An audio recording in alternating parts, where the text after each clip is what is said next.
Hi there, everyone. Are we okay? We just had a little bit of technical difficulty. I just want to check in with our technical person. By the way, thank you so much to Rob.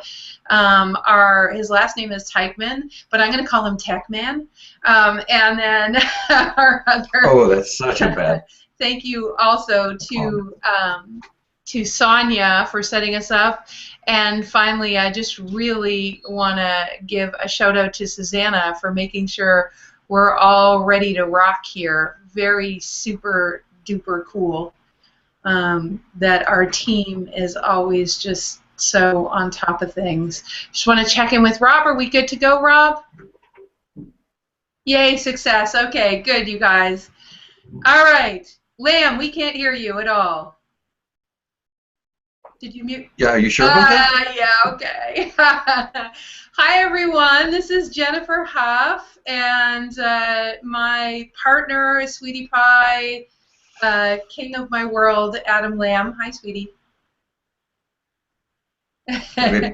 And this is a free class. If you didn't know what you signed up for, this is a free class all about ending self-sabotage. It's sort of the beginning conversation of a program that we do called Get Out of Your Way to Fluid Relationships. And it'll give you a real sense of that program. And in the meantime, what we're going to do is some pretty deep work today. So if you're looking to transcend, our clients are people that want to find freedom in every way. Freedom about abundance, freedom about relationships. Our clients are not people that just want tools. They want a permanent cellular shift. And so that's the work that we do. The work that we do is around a permanent cellular shift. It's about changing the entire way you relate to life in a very short amount of time without having to analyze the living daylights out of your past to get there. It's about activating the truth of who you are, and by doing that, you come up and you see the world in an entirely different way. So all of those habitual ways of being that have stopped you in your life actually just leave. They become incredibly uninteresting pretty instantaneously, and that's why we can move through hundreds of belief systems that stop us instead of just addressing one thing that's stopping you at a time. So it's a whole other way. So we really ask as we go through today that you listen from your heart and from your cells and from your instincts. You let it in. So has everyone agreed to that? All in favor of actually really getting the $1 million class today? Say aye. and yay, Adam, me too. I say aye too. I'm going to even turn, yeah, so yay. So the other part of it is that so we can intellectually listen, but what we're asking you to do to really get the value out of today is to listen beyond the words and feel, because that's how we transmute the, let's say, intercellular density as well as all the, even the subatomic spaces where you're holding the stuff that stops you. So for some of you that might sound a little woo-woo or a little out there, but as we go through the process you'll see it's pretty juicy, and you'll find a lot of freedom when it comes to self-sabotage. So please listen, not like you know what we're talking about already. Listen beyond that. Listen deep. Listen cellularly. And we'll say more about that, and we'll give you the agenda, we'll do all of that. But I just wanted to first introduce Adam and share with you that today is not just about love relationships or romantic relationships. It's really about every relationship, because the things we're going to converse about, even the stories we're going to tell, are not just about Adam and I. They're far beyond that. They're things from our past and all sorts of things that are going to not only assist us to go deeper, but also show you the difference between just intellectually moving through, stuckness, the difference between doing that and actually changing your default way of relating to life so that you can be free. and you can really be seen and see others and know that you're powerful enough to actually change lives around you by shifting your own magnetics. So it's all about effortlessness. So from there, I just want to say that Adam and I met about, what, almost 4 years ago now, sweetie? It'll be 4 years, May 18th. See, that makes me all mushy that he remembers that. So kind of hard to forget. It is kind of hard to forget. But Adam and I have been through, I would call it a cosmic car wash of transmuting. I mean, neither of us really expected what's happened with respect to our relationship. And for me, I came from a place of perfectionism, protecting myself in every way to the point of being incredibly shy and very, very, like, about life, scared of people, scared of judgment because I was scared I would never get it right, so I was scared people were going to judge me.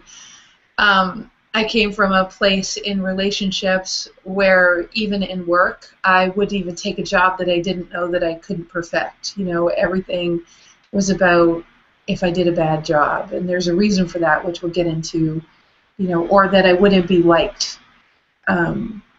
I even was so perfectionisticky that the husband that I had found checked every single box that anyone on the planet would go, oh yeah, that's good, that's going to work, that's good. It's like what he did, he was a president, he was, made lots of money, we had a nice house, blah, blah, blah. All of those things related to the identities of a man marrying a woman. But the problem was, in my heart, I was completely unfulfilled. I did not feel full. And I knew always there was more. And maybe some of you have felt that in life in general, that there is way more life, and I want to share with you, and we want to share with you that, oh my God, is there ever? So, even the identities of being a leader and a coach were fantastic back then because I could keep everyone separate because I was the leader. I was up here and everyone else, and everyone looked to me. That way no one ever really got to know me. So that has all shifted, and it's been the most amazing and scary journey to really letting myself be loved and seen. Even on our business team, it's a team of equals who I am very vulnerable about my foibles, with whom I am very vulnerable about my foibles, and just allowing my sweetie to adore me in every minute, and just really letting in that, that love that we share, and allowing us to go down that rabbit hole of he and I together. Has been just amazing. So, what about you, sweetie? Well, I think you and I were kind of in the same for vastly different reasons. Where I was kind of how shall I say on the other. I've been asked, the dark side of town, but I spent my entire life basically giving the universe and most of my relationships the high hard one, and only desperately wanting to be connected. Everyone else kind of at arm's length position, and there was, from my ego's perspective, there was pretty good reason. I collected lots of evidence why I should feel the way that I did.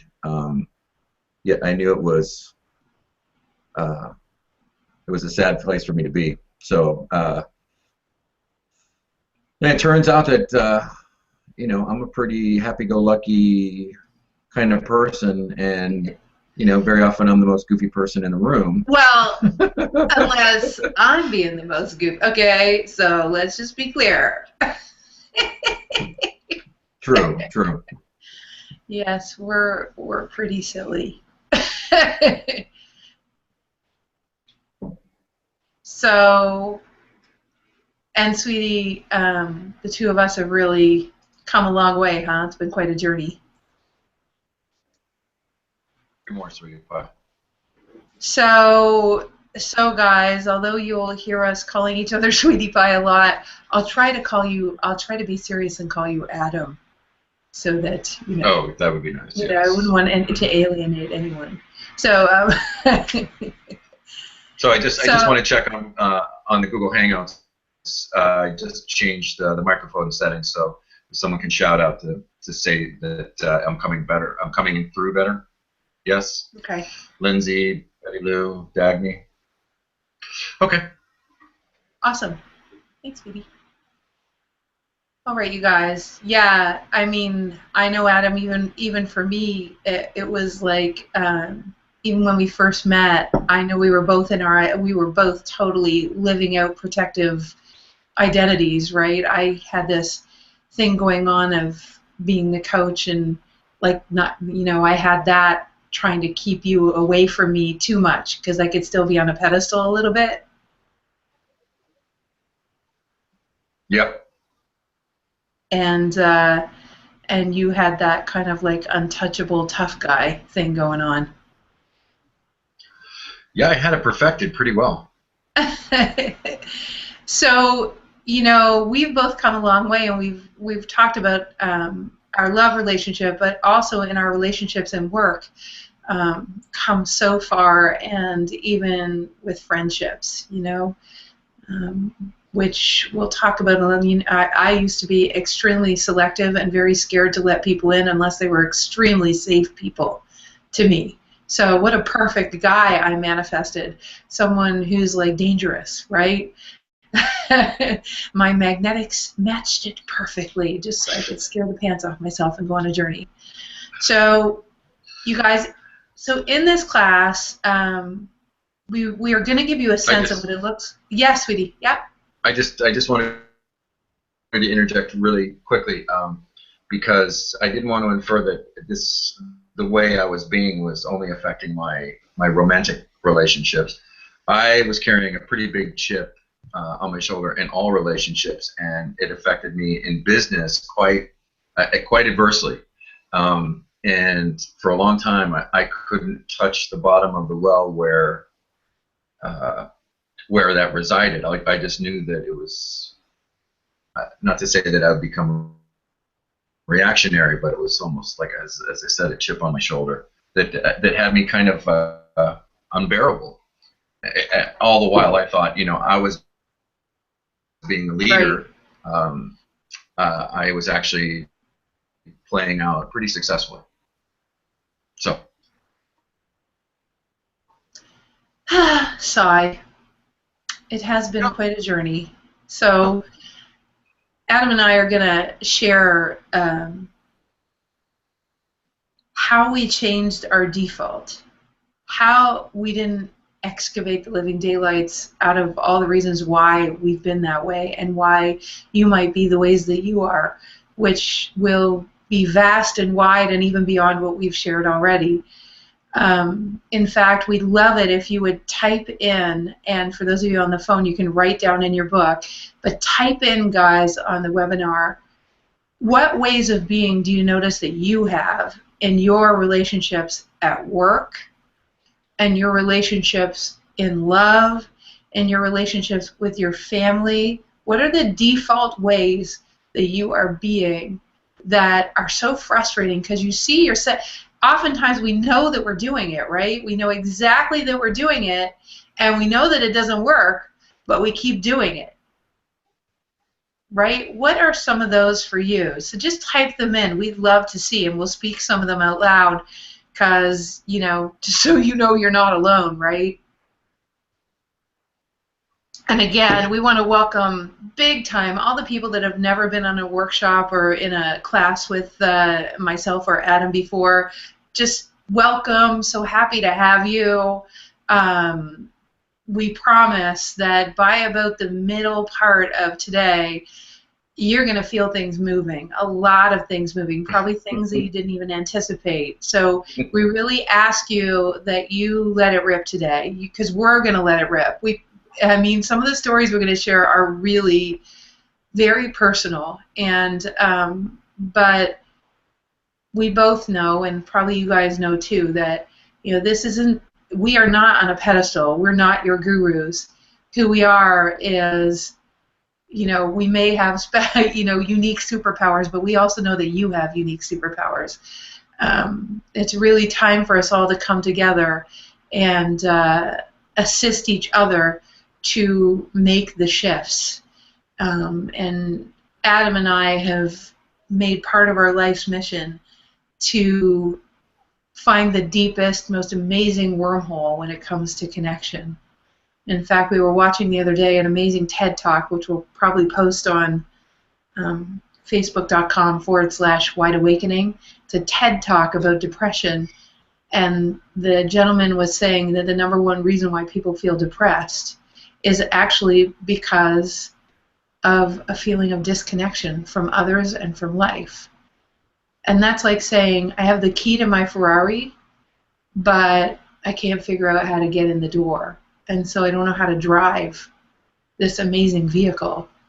And we are just called to make sure that not only do you know how to get in that Ferrari, but you have the power to drive it like a master, because that is what human beings are. We're this amazing Ferrari that has the capacity to just fly and affect change and magnetically shift the people around us. And that's what's possible for all of us. So in a minute, yes, Mr. Lamb?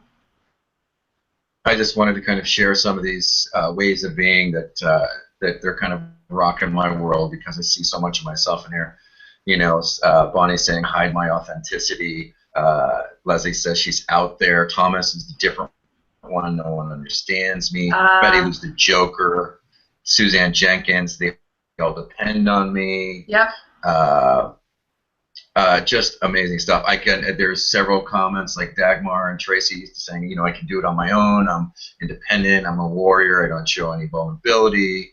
Millie's saying independent. Myrta's saying independent. I mean, it's like, yeah, I see so much of myself in a lot of and I wonder, kind of I wonder how many people have that independent one, because I find a lot of our clients, it's like, don't you find that a lot of people we work with, and also you and I, never mind Doy, right?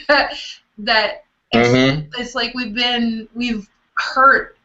We're so sensitive to life, and we so love that one of the ways to protect ourselves is to become independent and not even let other people in to help. Like, we almost become defensive to outside help sometimes. So, right. What are more of these, sweetie? Linda's saying I'm not allowed to be here and have even the basics of life. Martina blaming the other for old wounds. Jenny, unavailable men falling in love with me. So that, which is great, being safe, right? Yeah. I mean, if the men are unavailable, then that's a great one. Bigfoot's saying he turns on the light and attracts bugs like Rudolph. I mean, there's some amazing ones. Bonnie saying she gets taken out by loud, angry people. There was just some great. I know it. Sabine is. I know it better. The coach type. Yeah. Keeping a safe distance. Susie saying she doesn't speak her truth about situations, especially confrontations, when I think my words might hurt or upset somebody. I had an experience very much like that, right about the time that I decided that my life was going to change. How's that, sweetie? Not too long ago. You want to share that? Yeah, I mean, if we're talking about this whole thing about relationships, I mean, having it all handled, or having any kind of defensive mechanism around relationships in order to stay safe, I think speaks back to probably one of the reasons why we've got over 550 people on this webinar, is because I think for most of them, they feel the calling of a deeper type of connection, of being able to develop more poignant and satisfying relationships. And as you and I were talking about last night, I think the first step of that is not only a recognition, but a willingness to change. Yes. Like, very often, being coachable or being willing to step into a different paradigm of relationship. And, thank you for everyone being here as a testament to that calling. Yeah. Which I think maybe even in the conscious zeitgeist right now, this deeper calling to more significant and poignant relationships. But for me, it was a willingness to stand for myself, because I was really, really good at allowing other people to believe what they wanted to believe, so long as it didn't cause confrontation. Because when I was growing up, my parents could very rarely have an argument without it coming down to a full-blown shouting match, and then my dad sleeping, on the hideaway bed in the family room, and my mother upstairs, and there's no way to have there's no way to be able to speak your mind without, or speak your truth without it coming down to a complete disaster in the relationship. And I took a job with a young lady there with me, who was clearly unhappy, as I was. And one night I actually tell her in a very loving and thoughtful way, I thought it was important for her to rejoin her life in New York. And that was probably one of the very first times that I actually spoke my making it up about someone else or about anything else. I basically, and that I couldn't see how the relationship could be sustained, and that I thought it best for her to go back. And even though I knew that she would be happier, I couldn't make it up about her. I had to take responsibility I was feeling, and that turned out to be a pivot. I could kind of redirect a lot of energy that I would spend in pleasing other people into starting what I came to realize was. Yeah, it's a big deal, right? Did you have a similar experience? Something like that happen to you? I would say that for me, the greatest experience of making the change. See, when you told that story, Adam, what I heard is like, okay, so, it's like standing for yourself, like when I hear you speak about that particular incident, here you are away from your home country, someone has moved with you, and all of a sudden, like, there you are, and there's something about moving there, it's like finding yourself or something like, it's like a moment, right, where if I'm going to do this, I'm really going to do this, like, I'm ready. So there's this amazing willingness that you had, and also a whole bunch of courage that you had, and I think those are two important ingredients for people who are going to come and get out of your own way. It's like understanding their willingness and courage are huge components of getting what they can out of the program. And for me personally, oh my God, Adam, like when I was married, this is like, I think 10 years ago or 9 years ago is when I left my husband. I'm going to say this, that I was so in the paradigm of the picture of what I had was so pretty. The house, the cars, the man that loved me, we seemed happy to everybody else. I even convinced myself internally that I like there were no variables that I could see that would be reasons why I wouldn't be happy. Like, all the boxes were checked, we were financially okay, we went on vacations, all of that stuff happened. So when you ask me, like, okay, Jennifer, like, have you ever had that happen?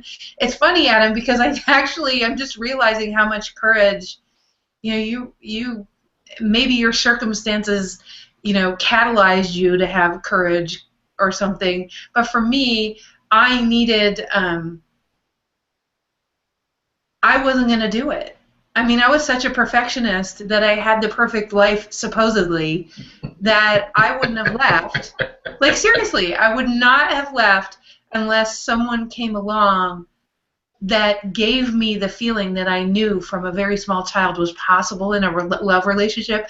And I think, you know, I'm not sure, but I'm like, I'd love to hear from you guys to see if you ever had that feeling of like, you know what's possible, it's just you don't know how to get there. And the funny thing is when I had dream after dream after dream that something else was possible in love, and I thought it was about my husband. I thought it was about he and I couldn't imagine that I was supposed to be with someone else.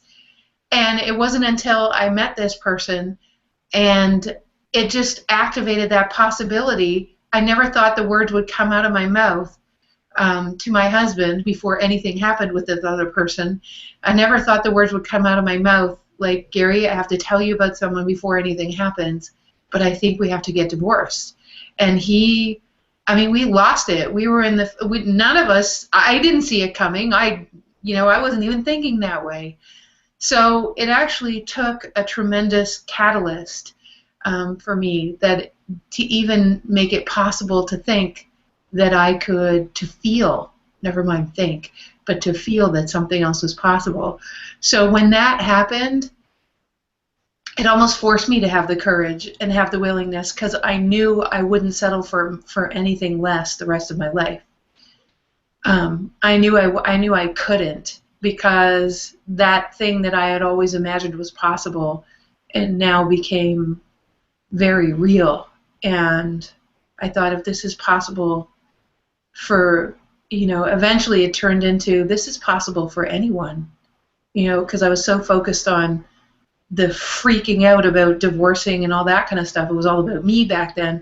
But then I realized, oh no, this is how human beings are wired. It's just getting to being able to have that kind of love. So yeah, I had my own version of it, but I'm just going to say, like, I was so blinded to it. It took, someone had to shake my tree pretty hard to get me to let go of my, grip on how life was supposed to look, right? So weird. Do you think, what do you think is the first requirement? Do you think it's a willingness or the courage? Because I think thinking back to myself, I don't know if it was, like, I don't think I was feeling very courageous in the moment, because I knew that what I was going to suggest was going to hurt this other person. Yeah. And I think that's probably one of the first times I ever experienced what it would be like to be in full neutrality. Don't you? Because I couldn't be quite swayed by the fact that, oh my gosh, I'm going to hurt this person. Because it's either that or I stay in the relationship because I don't want her to be in any pain. But clearly she was already in pain in the relationship, as was I. Right. So is it like courage that comes first, or is it the willingness and then courage comes after a while? Do you know what? Actually, we talked about this last night, and I just changed my mind. As we're even talking about it, to me, I think. No, I know. I'm not even going to say I think. I don't even believe this. This goes beyond like thinking or believing it. I know in my heart, the human beings, I know that you and I were wired for this, for the kind of fluidity, for the kind of communication, for the kind of love. But I know that it's not just you and I, Adam. You and I have both worked with a lot of people. I think everyone is wired to it. I think we're actually wired, ultimately, to, we're called. Like, it just depends on where we are, how willing we are to hear the call. Do you know what I mean? And then when we're willing to hear the call, which is probably true of everyone that's listening right now, or you wouldn't be on the line, because this is what we talk about, it's like, if you felt the call, like I did or like Adam did, I think then when you feel what's possible, even if you can't imagine it, because for me, I couldn't have imagined it, I think the calling is what gives you, I don't know, love to hear your feedback, it was what gives you the willingness and the courage, right? Even if you don't know what it is. Like, I had no idea what it was leading to. Did you? Adam? Yeah, I was just sorry, I just went into this kind of revelry where I thought that where I considered that had I known 4 years ago what this journey was going to be like and how many stones I would have to turn over, you know, if I'd have known then, would I actually have had the courage? I'd like to think yes, but there's probably a small part of me that would say hell no. You know, I'm fine in my smallness. I'm like totally cool being alone. As Neil just commented, you know, once you have that, once you have divine and sacred type of love, you know, either you want that or you're comfortable being alone. And I think I was like kind of, and then you showed up, and it was like, okay. I mean, I thought it'd be something completely different. Yeah. And when you showed up, I thought, oh my God, magnificent. You know, this is just going to be amazing and easy and fluid, and there's so much passion. But then we realized that, I think what we realized is that it's all magnetic, you guys. You know, it's, Yep. We are wired. Okay, so how you know, and just for people who are new to this conversation with us, you know, Adam's like this amazing warrior, and I am just really a champion he just is a champion for people. And I'm a holographic seer. I see the energy of things, and I see what's been incongruent for people. And the funny thing is that when we got together, I could see all the love that was possible, but I didn't have an awareness at that point, thank God, of all the stuff that we would move through, Adam, because normally I would see all that stuff. And if I had seen it, I would have been so freaked out because I would have had no way, but it was no way to figure out how to do it because my mind would have wanted to figure it out. So one of the things that Adam and I learned very quickly is the only way you can have a relationship is fully in the present. And you guys have all heard that before, or maybe for the first time. But here's the thing. It's in the now that we figured out our way. And in those miraculous moments, there are all sorts of ways we learn to access the deeper dive, right? And the magical power that human beings have to change magnetics. And it's all good, but the thing is, not being in the now for me looks like trying to future project all the things that we have to do in order for me to be safe. It's one of the reasons why I developed a sensitivity, and probably why a lot of people well, not probably, after years of classes, I can tell you it's a huge reason why people and I have developed sensitivity.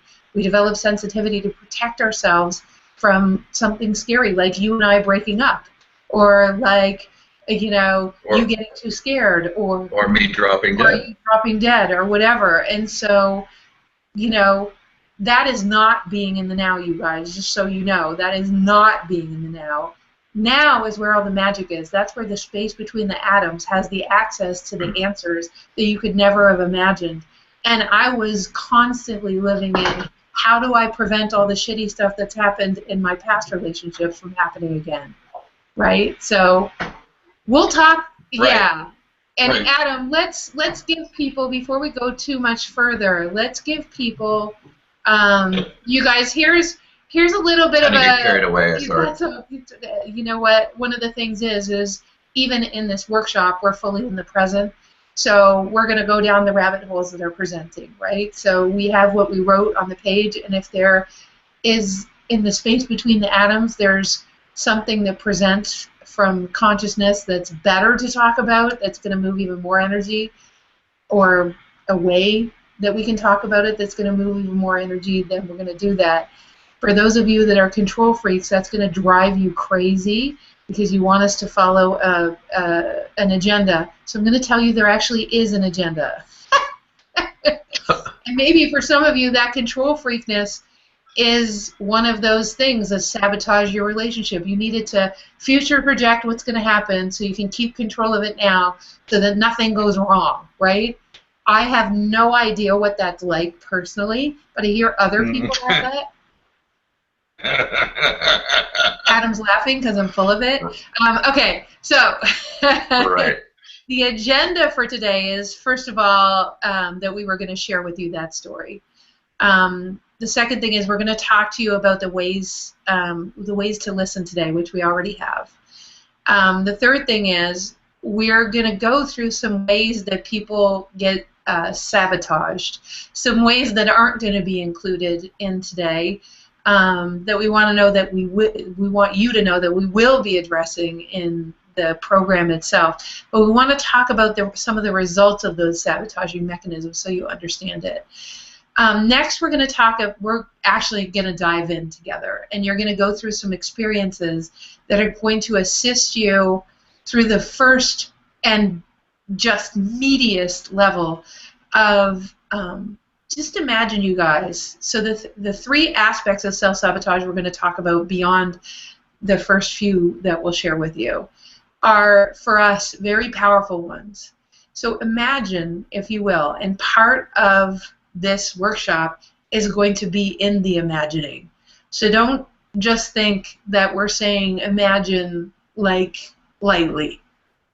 Take yourself to a place where you actually, this is called activating a future possibility, right? So we're going to activate it in your subatomic space and in your mind and in your cells. So you want to know that in our work, that is definitely a thing, because if you can't see what you're headed towards, it's very hard to rewire and change the default. So know that this is part of the process. So the first place we're going to go is imagine, okay, that you don't react to anything. In other words, you don't get triggered in your work, with your friends and your family. Nobody triggers you. You're completely free to let people be as they are. They be exactly the way they've ever been. But it actually doesn't take you out. It doesn't cause you to have an emotional reaction that stops you from enjoying your life. You can remain fully in the present. Imagine that. Imagine what that would be like. Just see what it's like to be in your family without being triggered by a single person, like total, complete freedom. Okay? So breathe. Just breathe. And smile. We're going to go to the next one. Imagine, okay, we're going to give some examples too. Imagine that no matter what someone said, so things like, I can't believe you did this like that. This doesn't look right. Oh my God, you look like you're getting fat.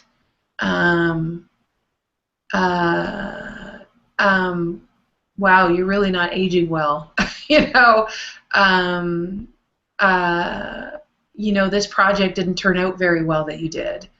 Imagine that anything that anyone could say, or even when your mother tries to help your kids because she thinks she does it better than you, or whatever it is. Imagine nothing. There is nothing that you take personally. Imagine it doesn't matter what the people around. In fact, you don't take things personally so powerfully that you actually stay in neutrality, such that you can say something that can shift the energy from a total place of neutral, not reaction, and total love. Imagine that. Imagine that there is nothing you take personally. You know that it has nothing to do with you.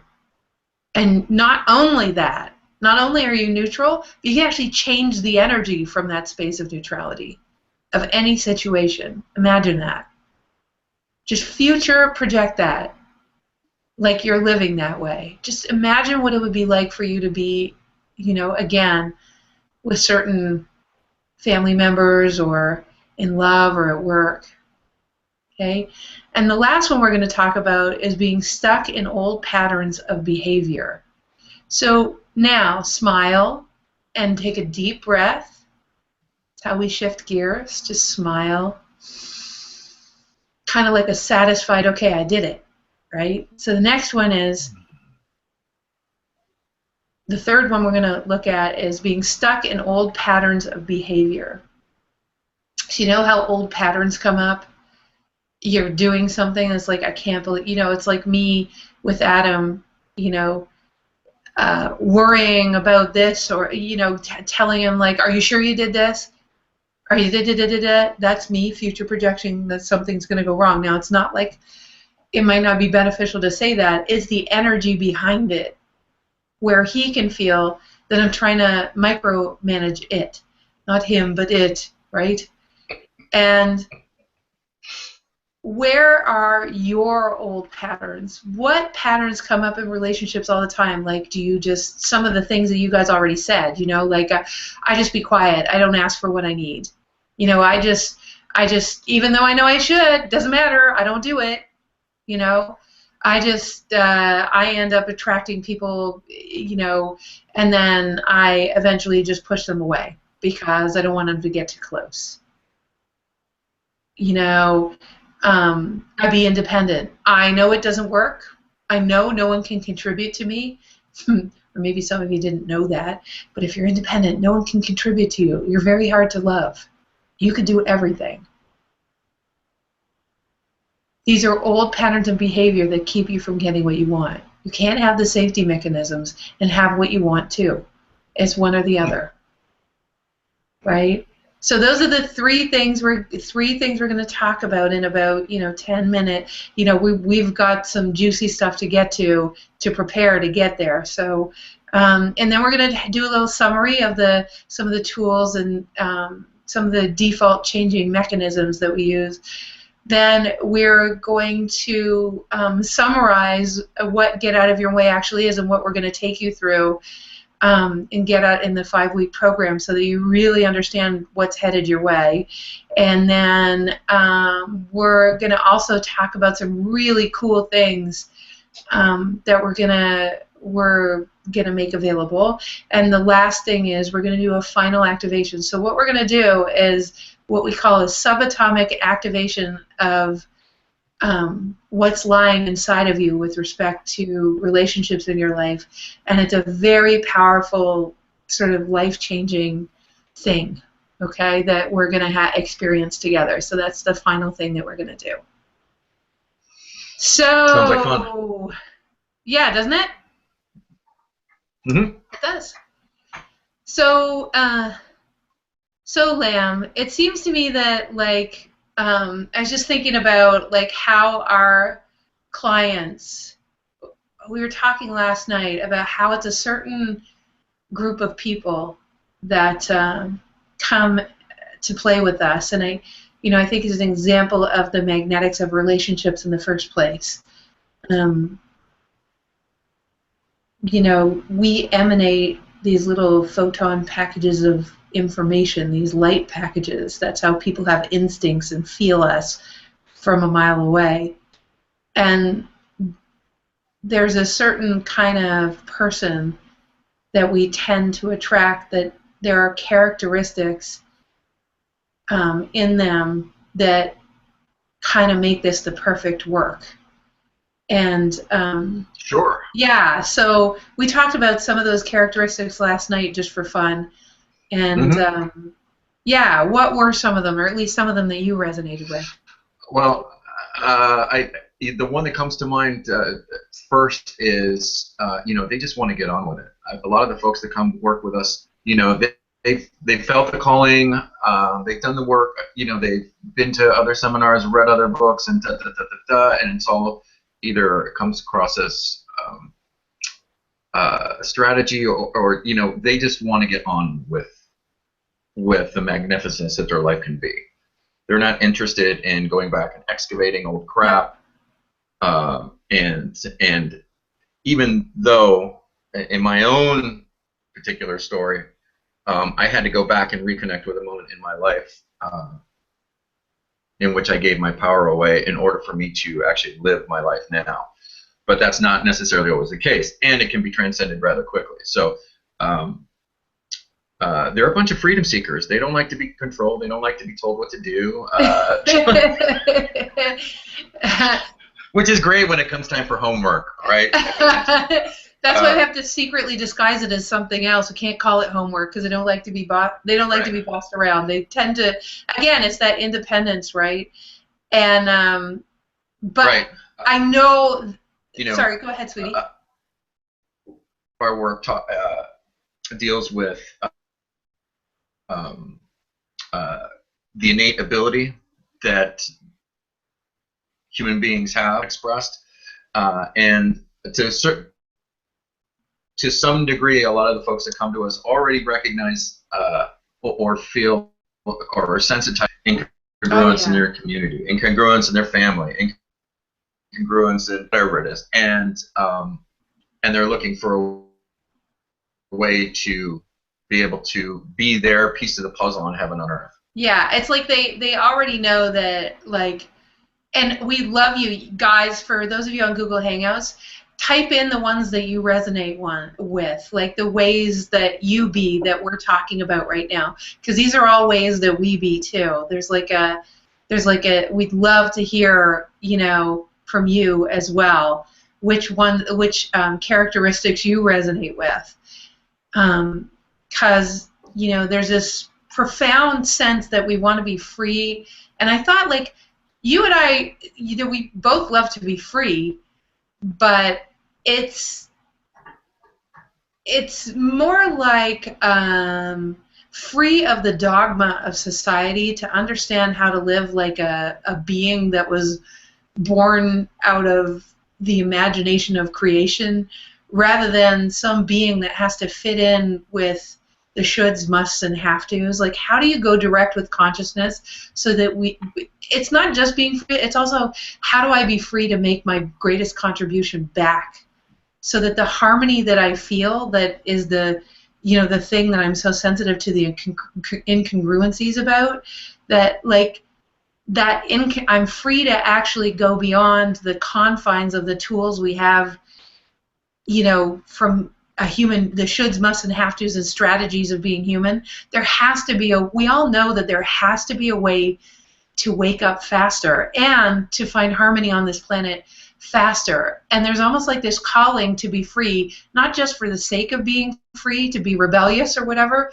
but also to somehow be the change, like somehow become a member of the heaven on earth construction crew. Like, there's more to this life. You know what I mean?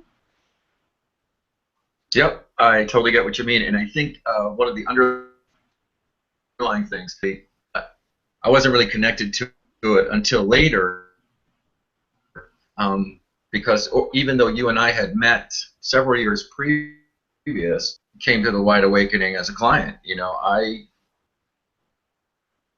signed up for a mastery course, and that's how our relationship. But the thing that I think was missing for me was the fluidity. Like, yes, there was a desire to be and contribute to live a congruent life, but for me, it seemed like my life had become so much work, and I knew that there was a way in which it could be more fluid, trying to be something or trying to achieve something or trying to get. It could actually all come to me. I didn't know what those mechanics were. I didn't know a little bit about quantum theory and stuff like that, but it was kind of like it was just kind of an innate knowing. What frustrated with me is knowing it and not having any tools in which to make that happen was like the double whammy. Like, knowing that it's possible and not knowing how to do it. Yeah, the contrast. And right.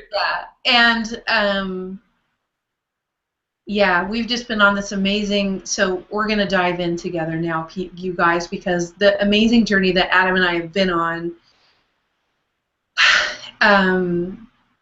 has shown us that it's true.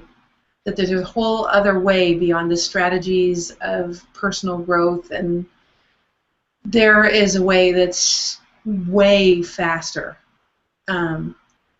to activate the deeper truth, so that all of the density inside of us, all of the shoulds, musts, and have-tos, all the things that have been holding us back can actually dissolve away hundreds at a time.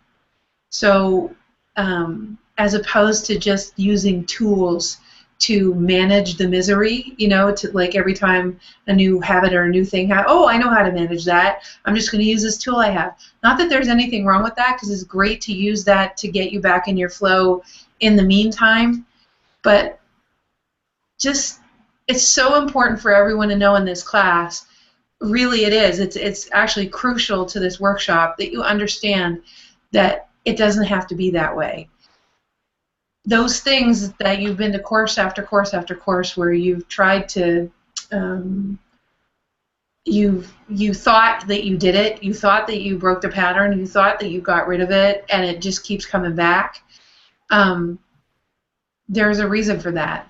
And there's a fundamental understanding of life missing, that if your left brain and right brain could agree, that if your whole body could access the remembrance of that knowing, of the truth of who we are, the true template of being human and as creator consciousness living through human bodies, that when we remember that subatomically and intercellularly and cellularly, anything that isn't that has to therefore dissolve or transmute in the process, without you having to analyze the living daylights out of it, without you having to do anything. And although what we're about to do involves some looking at the past, some sharing stories, it's in the reconciliation and in what Adam and I are going to share that you're going to find the differences, and we're going to start to ask you questions that bring you to that deeper knowing. So on those three subjects, we will definitely do that. But in the meantime, there are so many ways that people get in their way, and please give a shout out if you recognize some of the ways, and please give a shout out to any ahas you have as we're talking about these. So Adam, what are some of the ways, as we were moving through this program and putting it together, what are some of the ways that that we were seeing that are the biggest ways that people sabotage themselves? Fascinating ones is how, and it kind of happens, how should I say it? Anyway, stuff with people who validate your story. Yeah. And I find that to be fascinating. I work in an industry, in the culinary industry, and people just love to gripe, and their congregation help validate that gripe, whatever it is. And even are hyper, you know, they're trying to win the Enlightenment Olympics. You know, they're surrounding themselves with folks who kind of story as well, and it takes the deeper part of kind of stand in the way of that story and assist to jettison that for a deeper truth, for lack of a better word. Right. It's kind of like the story kind of feels safe. Right? Absolutely. And I was just going to say that you know, one of the other ways was doing what's safe instead of what you're called to do. You know, the devil you know versus the devil that you don't know. Yeah. And of course, as a result of that, it just keeps you small, stifles your piece of the puzzle, and it also helps you not only keeps you small, but it also keeps you stuck, because you will never get on with what it is that you're here to do, because you're constantly in contemplation and constantly in rationalization.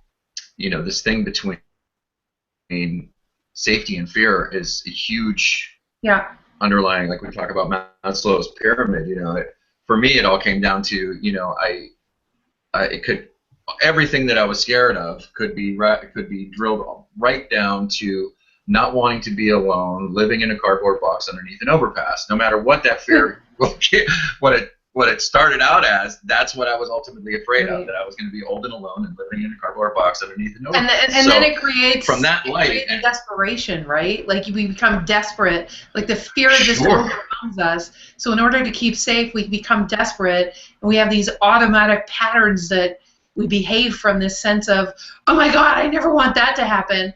And so it overrides our natural propensity to flow with life because we're reacting to a future projection of a fear that has nothing to do with right now, right? Yeah, right. Another couple of ways, you know, or not liked, you know, being someone who's going to be always placid and never confrontational and agreeable most of the time, or you know, basically an emotional doormat. Or on the flip side of that is being a rebel, or, you know, for a while I had a persona called the quantum anarchist, who was always about I remember it well. Shouting, you know, speaking truth to power, but like shouting it to, again, kind of like doing it from respecting someone else's opinion, but just offering something. But why would you do that, right, sweetie? Why would we do that? Why would you be? For me, it was because we were at opposite ends of the spectrum for the same reason. For me, it was about making life I didn't want anyone to not like me, right? So, you know, right. I had this automatic feeling of, oh my God, I'm going to temper it so that I can be liked, and that, you know, that I can be heard, and that, you know, I don't want to do anything where I stand the potential of not being liked, which, of course, doing this for a living, oh my God, it's like endless how much that can happen, not being liked. And it's been an incredible journey even that way, right? And sure. So, you know, that governed my life, and I would do things that were contra my instinct, contra what I knew would be in the highest and the greatest service and the most love, just to make sure I was liked first, because I was so scared of being judged, like so scared. And that's because, you know, I grew up with the dad that I grew up with. He was, you know, everything had to be just so. And so, you know, I was afraid that every time my father criticized it is because he didn't love me, and it felt horrible. So I would react to everything like, okay, I have to get everything perfect, or I have to be nice enough to be liked. So, but why be rebellious? Like, how is that sabotaging? What were you trying to prove? Because, Jennifer, it's the same thing. It's the fear of being judged. That fear of being judged had me reacting and completing others first, yeah. Right? And also, as you know, keeping an escape hatch in a relationship, or they left me because perceptively, you know, how could they this much? You know, if I'm going to be all of me, then it's going to be too much. Rooftops, then it's going to be too much for anybody, which wasn't. So different spectrums of behavior, but they all are derived. And you know, it's similar to one another. Another one that we talked about was holding identity, holding comfortable. And maybe some folks aren't necessarily mean when we talk about identities, but you know, mediator, coach, don't rock the boats, some of the other ones that folks can. So I mean, these are all So can I to decide, but go ahead. Totally. Like being rebellious, like you said before, right? It's like it's an identity that we don. It's like me trying to be liked, or being quiet so that I don't get close to anyone so I can it's like avoiding not being liked, you know, right? Like, I'll just be shy and I'll just totally avoid being, you know, I'll just stay away from people. I know there's a lot of people out there that are aloof. But what I wanted to read, I took a note from your, from you, sweetie, here. Dagny's just saying that rebellion is a form of control. All of it really is a form of control, Dagny. Like, all of it. It's all trying to not be seen, right? So some people are saying that they had the same father as me.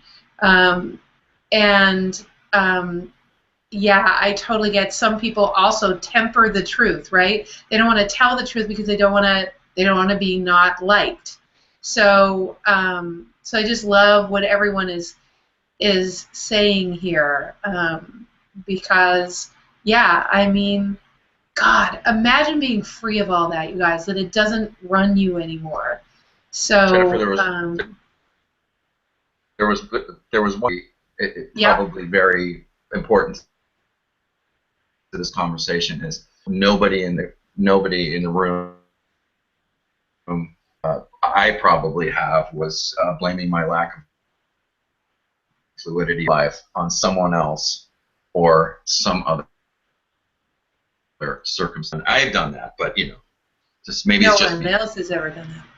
It's like, you know, you blame you blame your husband for not being, you know, I would, you know, I would, yeah, and well, I blame my husband for not having a, you know, and then what I did is I went, oh well, I guess I'll pour more of my energy into work, you know, since I'm not fulfilled here, I'm going to be fulfilled there, right?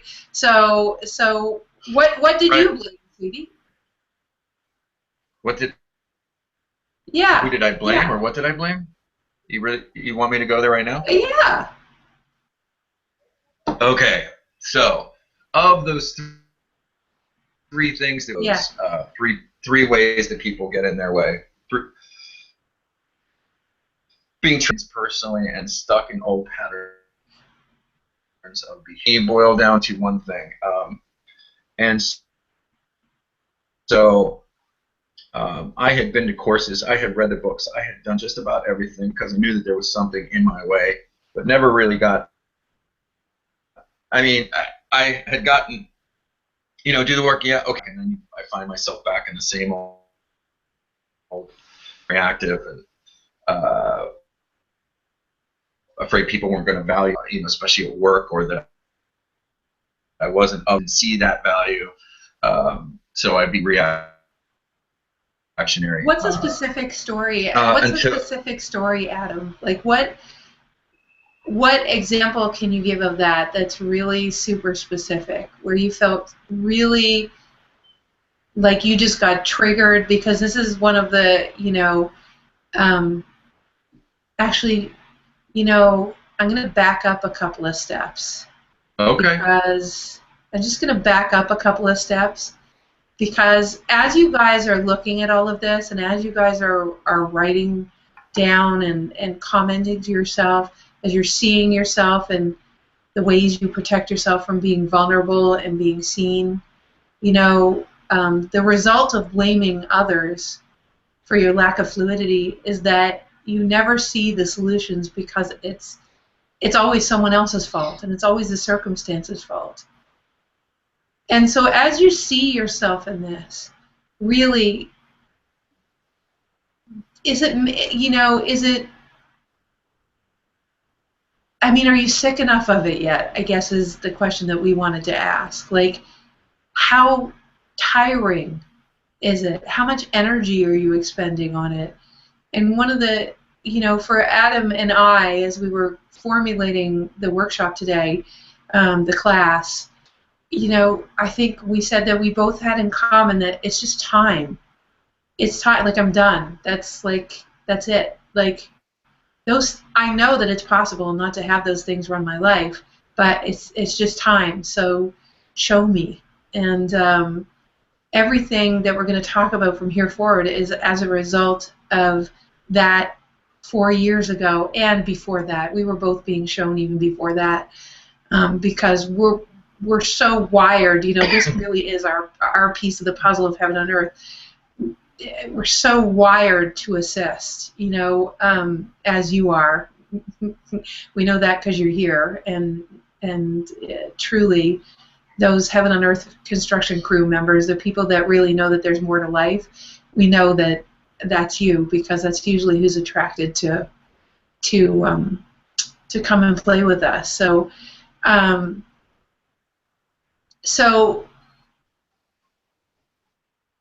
you know, there was getting the tools, and then there was actually changing the default.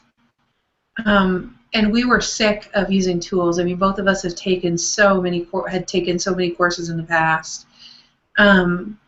So we really, you know, we're very passionate, laser beam focused people, and that the response from the universe is kind of like, how do we do this so we don't have to keep managing ourselves? And I wanted to share that first, sweetie, because, and I'm sorry for interrupting, but I wanted to share it first. And yeah, please don't hate me, because I don't want you to not like me, okay, that I interrupted you.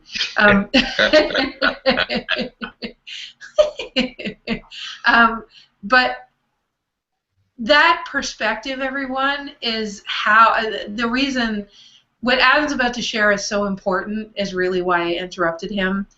It's so important to hear this story from the point of view of understanding, first of all, finding yourself in it, because that's part of the process here. And then seeing how you react. If you weren't exactly like Adam, just write down a situation or several situations, or maybe a lifetime of situations, but write it down. And because when we do the second part of this, it's going to be of great value. Really look for yourself in this. So sorry, sweetie. I just felt it was really important. I want people to actually hear what you're saying for their own selves too, so that they're fully present to it, and just kind of like, I just realized and backed up a couple of sets. So please forgive me. Sure, yes. Sure, yes. So in the world of being triggered, Adam, in that world, in the world of like feeling constantly undervalued, what's a really great example of something that happened that totally triggered you, that made you feel less than and undervalued, that sent you into that kind of rage or that reactivity? Yeah, I mean, can sum it all up. I took everything very, very, very personally. Very personally. So I was bipping along, 15 years old, in high school, have just about everything, playing with everything, and you know, I hung out with the stoners. I was a wrestler. I acted in plays in school. I was junior class president. And when I was 16, my sister accused me of raping her. I had come home the night before after wrestling practice, and on both my sisters sleeping in their bedroom, and went upstairs, and my brother was awake, and he and I talked for several hours in the darkness, as we sometimes would. And the next morning, my world blew up. My sister wouldn't talk to me, and then on the way to school, my mother, and so there was this big confrontation where I was blamed for it, and I was sure that I had nothing to do with it, but I couldn't explain what happened. And so several weeks later, maybe a month later, I realized that I couldn't stay in the house, so I went upstairs and started packing a bag, and my brother, who was with me, tears streaming down his face, told me, "Don't go, don't go, don't go." And I thought, well, I should probably stay just for him. I should stay for him. And I put my bag down, and that brought away to the entire situation.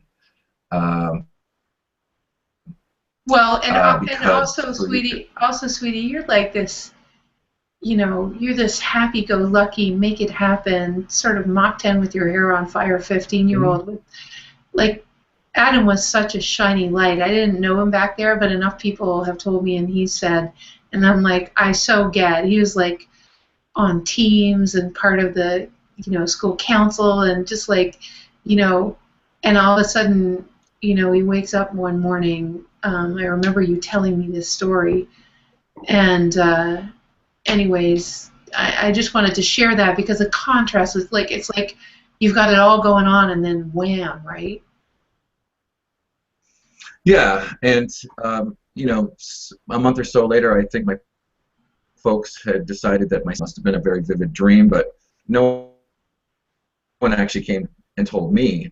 And for years, I carried the guilt of that act.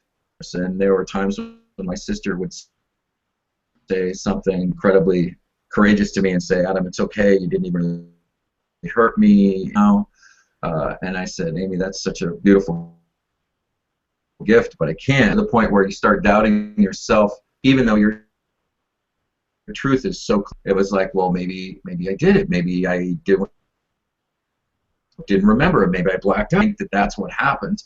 So my parents had this idea of the kind of person I was. So I decided to make them write about it. And the rock and roller and all this other crap that was going on. Yeah, so, like the anarchist. Yeah, the rebel. When in fact that wasn't who I was. But it became a protective mechanism to keep people away from me because it was just a shitty thing to have happen. Not to mention the fact that it happened to my sister, whom I love very much. 18 years I carried that guilt with me until, and then we found out who did do it. Let me take the blame for 15 years when they could have straightened it all out. So, yeah, no wonder I was reactionary. No wonder I was so with anybody who didn't value my opinion or because of that particular moment. And key for me was actually going back to that moment and allowing all of it in, at glossing it over and rationalizing it and creating what it was and how it didn't affect me, when in fact it was.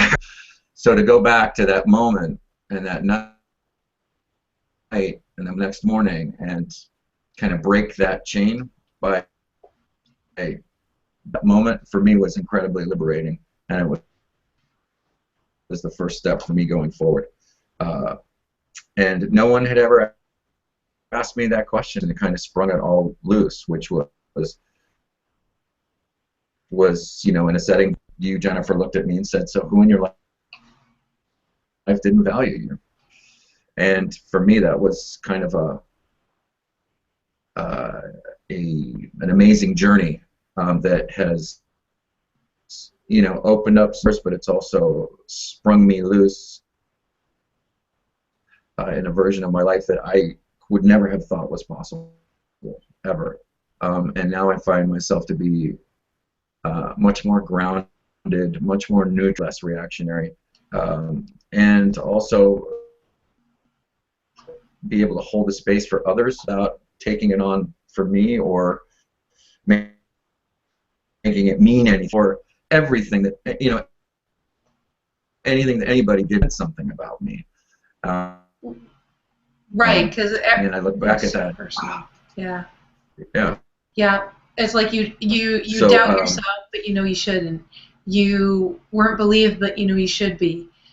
So then you become rebellious. It's like, keep recreating situations where you're not believed, or keep recreating situations where people like it's in your magnetics. It literally is in your. When we make decisions like that, everyone. And thank you, Adam. I love you so much. Thank you for sharing that. Seriously, that's like such a vulnerable story. And I go, but yeah. Before you go there, I just wanted to make roll trajectory from the realization that there are many in silence, and so men's work has now. Yeah. So that, you know, by being vulnerable, I hope to foster vulnerability. And, you know, again, I'm not a big, neither one of us are a big in excavating a bunch of stuff. But if is that I had encased it almost in ice, like a way for me to actually access that. Yep. Like to even acknowledge me was where my failure was. And I don't mean until I could actually see all the ramifications of that had infected my ways of being. So yes, there's power in the recognition of that moment. There's a power of the fact that up until that point, on fire, and that I could be again. That I could actually remake one of who I was before that moment. Not to say that there's what I experienced, because there were also some great things that came out of that. Mm-hmm. You know, my ability to see things through. Yeah. So saying, you know, there's always some good and bad to it, right? But we don't want to justify what happens, because no. We don't want to justify what happens by there's always, see, that's a trap that people fall into. They start to justify what terrible things that happen. I remember even one of our participants once, I mean, had horrible abuse in her past, and she kept saying, but they're nice people like them, and I'm like, that's okay, that's all right, but this is about you. And what happened to you was in the world of, so now we get into everyone, because, you know, Adam just addressed the second point, which is taking things personally. Of course, he would take everything personally from then on. Everything would be about how he's not good enough, how he's not a good person, all that kind of stuff. Of course, he would decide that he would spend the rest of his life up until the time where it got interrupted trying to prove that you shouldn't doubt him, or that you shouldn't, but in the same point, he like was actually proving that they were right. You know, it's like, I'm going to show you. So, you know, the point is that there's two things we can talk about with respect to a story like that, or helping someone with a story that's so like, oh my God. One thing is we can offer, you know, when you're in that reactive mode, it's very hard to think of a tool. You know, the person who's reacting is being incredible. You guys all know, when you're in that kind of reaction where you're taking something personally and you're not really reacting to the person in front of you, and I want you to look right now, because this is one of the ways that we move you through things. You know, if you're not here, there's a lot of people that aren't willing to be courageous enough to take a look at this. But I'm going to ask you guys to look at a time when you've taken personally something your sweetie said, or something an ex-lover said, or something your friend said, where you took it so personally. Now, look and see what you took personally. What did they say? What did you think it meant about you? What did it mean about you? For Adam, you know, Adam, you just said it meant that like I'm not trustworthy, I'm not a good person, you know, all the things that you know, you even made it mean something about the world, that the world is not a safe place because even the people that love me don't believe me. I'm not even believable. I might as well lie all the time because nobody believes me when it's true anyways. Right? So Yeah. So that, yes. Jennifer, yesterday, Yeah. yesterday we were talking about tools around on this kind of reaction, and we talked about that one can have when someone's being reactive Yes, with them. absolutely. But I also realized a tool for when someone's being reactive. Yes, but you have to be willing to change, right? What I'm saying is there's some people that aren't on this call right now that don't have the courage or the willingness yet.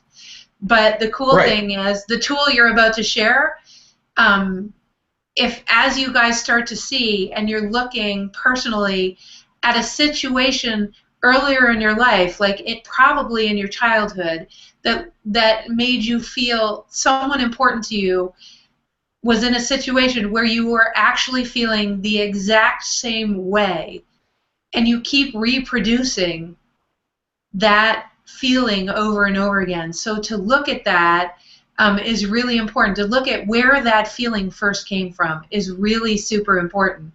So, and yes, yeah, sure, absolutely, Adam. So there are tools that we can use both with someone like that, or I know there's tools that you use for yourself, right? When you're in taking something personally or being reactive.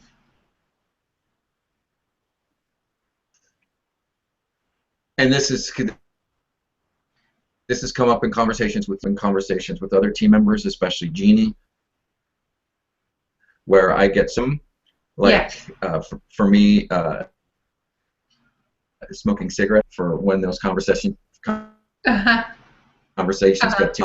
but the thing that I keep coming back to is to be in the conversation, like my commitment to continuing the conversation.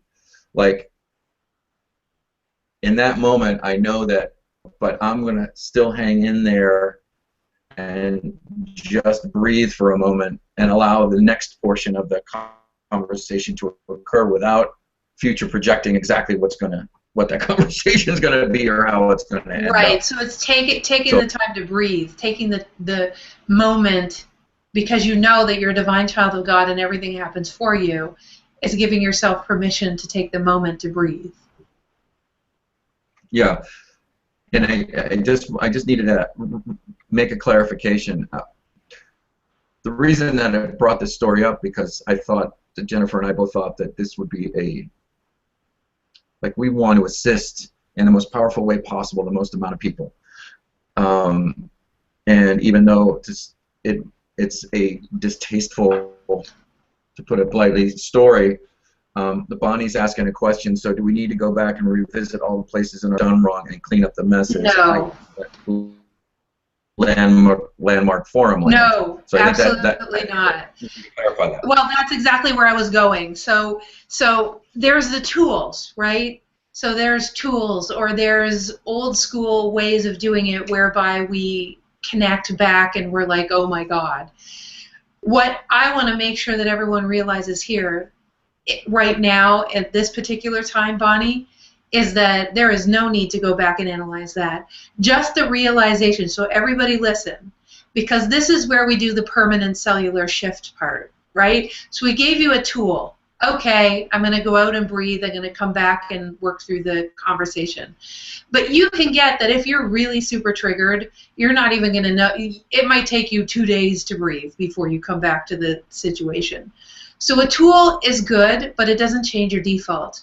Analyzing is okay, i.e., let's look for where this happened earlier in my life and fix it back then.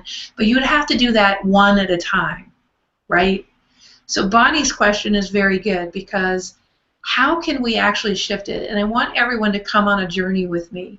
And it's the same journey that Adam and I have been on. And this is how you change the subatomic space.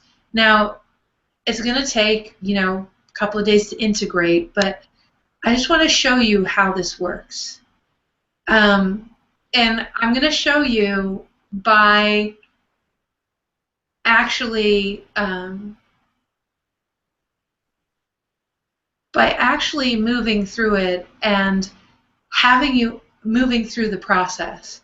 And the process looks like this. So